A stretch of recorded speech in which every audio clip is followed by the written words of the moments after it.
12th Mass Communication 28.3 Photojournalism in India. இந்தியாவில் photo journalism எப்படி develop ஆச்சு என்ன ஏதுன்னு பார்ப்போம் இந்த டாப்பிக்கில். Photography arrived in India almost within 2 years of its discovery. As India was being ruled by British photographers started taking pictures of the country, its scenery and monuments. But the first war of independence happened in 1857. It was one of the first incidents of war photography in the world, and you may have seen some photographs in magazines. Later on, when camera became smaller, photojournalism gained greater popularity. Many political developments were also taking place in India, especially around the freedom movement. All this gave a lot of chance to photojournalists to take picture. 1857 பார்த்தீங்கன்னாக்கா நம்மளோட நாட்டோட இந்தியாவோட சுதந்திரத்துக்காக போராட ஆரம்பித்தாங்க. அப்போ அது British ஆழ்ந்துட்டு இருந்த காலம், பிரிட்டிஷ் நம்ம அடிமையாக வச்சுருந்த காலம்.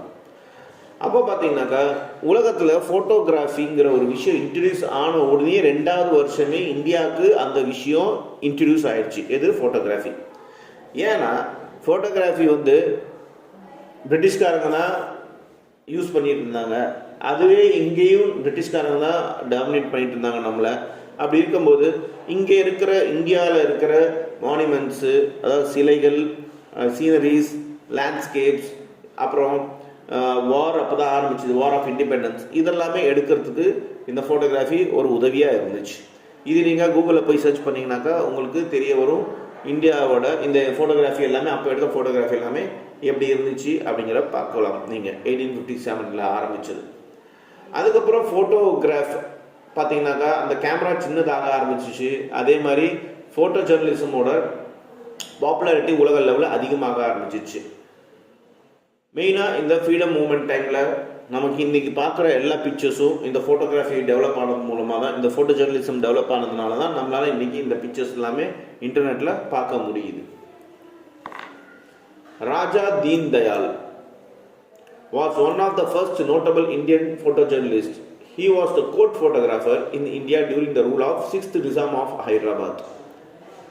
As he was the only native photographer, he has left behind with a very impressive record of British India.